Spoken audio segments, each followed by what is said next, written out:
एगो शिष्य के भाव है। एगो गुरु भाई गुरु बहन से पूछा तरन किए दीदी ई जवन चर्चा के विधि बा चाहे ई गुरु के नमन बा दया बा तू कहाँ से पवले बड़ू, कैसे पूछा तरन अब कैसे बतावत री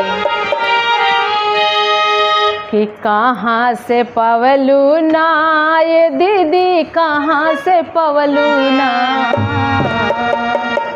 कहाँ से पवलू ना ए दीदी कहाँ से पवलू ना, अरे कहाँ से पवलू ना ये दीदी कहाँ से पवलू ना।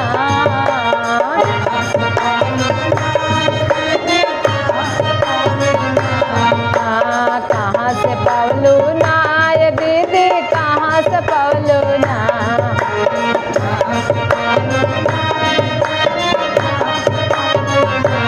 हमारा गुरु जी के ज्ञानवा दीदी कहाँ से पवलू ना।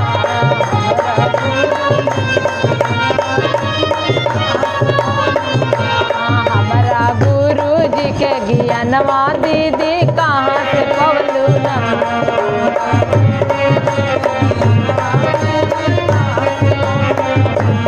कैसे बतावत रही वो गुरु बहन वो गुरु भाई से, अरे चर्चा में पवनी ना ये भैया चर्चा में पवनी ना।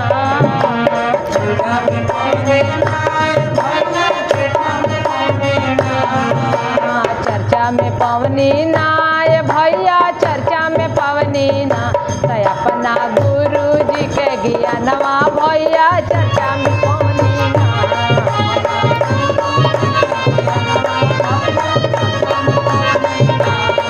अपना गुरु जी के ज्ञानवा भैया चर्चा में पवनी ना।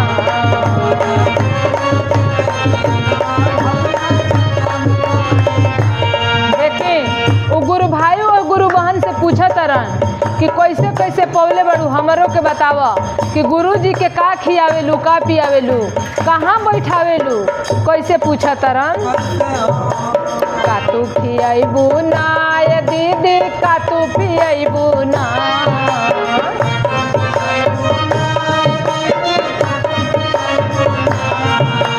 का तू खियाबू ना ये दीदी का तू पियाबू ना।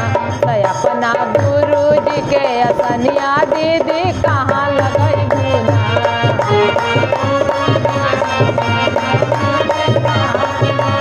अपना गुरु जी के असनिया दीदी कहाँ लगैबू ना।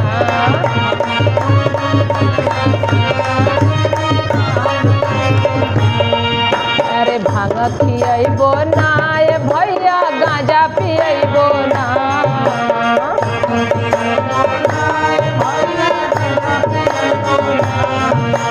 भांग खियबो ना ये भैया गांजा पियबो ना।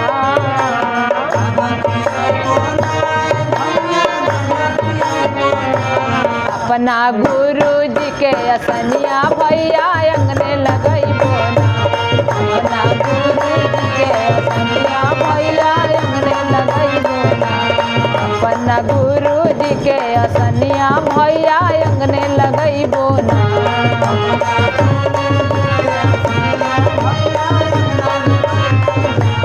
कहत रही वो गुरु बहन की बहन से गुरु भाई आ किए दीदी कहाँ से तीन गो सूत्र पौले बड़ू हमरों के बताव, कैसे कहतरन कहाँ से पवलू ना ये दीदी कहाँ से पवलू ना।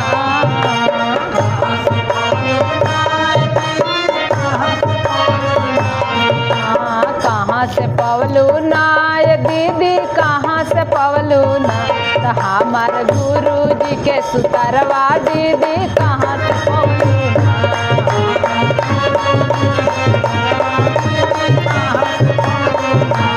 हमारा गुरु जी के सुतरवा दीदी कहाँ से पवलू ना।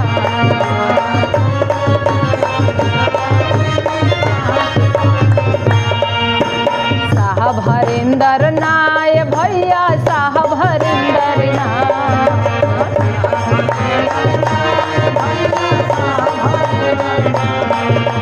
साहेब हरिंदर ना ये भैया साहेब हरिंदर हरिंदर ना त दिहले तीनी गो सुतरवा भैया साहेब हरिंदर दिहले तीनी गो सुतरवा भैया साहेब हरिंदर ना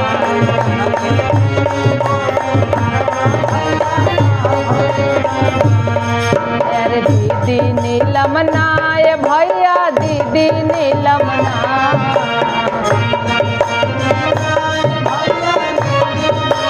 अरे नीलम दीदी ना ये भैया नीलम दीदी ना त कैली गुरु के ऐलनवा भैया नीलम दीदी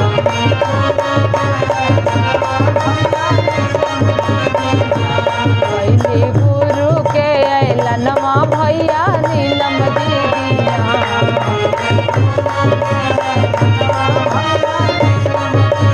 अरे दिने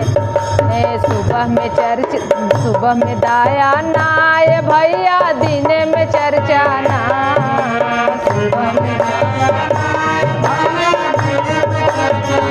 सुबह में दाया नाय भैया दिने में चर्चा ना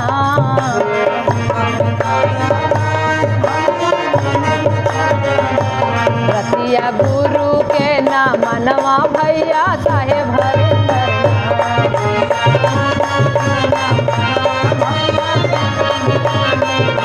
गुरु के ना मनवा भैया राती में करिहना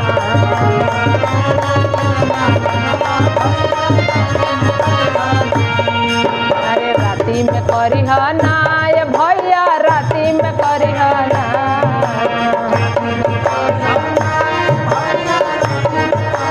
दया बरसी बहुते अपार भैया राती में करिहना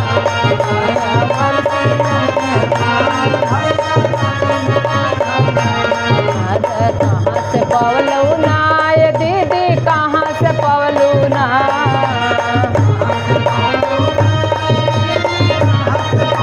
हमारा गुरु के ज्ञानवा दीदी कहाँ से पवलू ना हमारा गुरु के ज्ञानवा दीदी कहाँ से पवलू ना हमारा गुरु के ज्ञानवा दीदी कहाँ से पवलू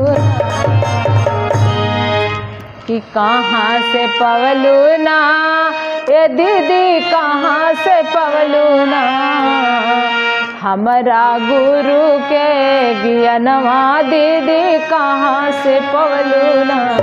प्रेम से बोल दी शंकर भगवान की, प्रेम से बोल दी शिव परिवार की।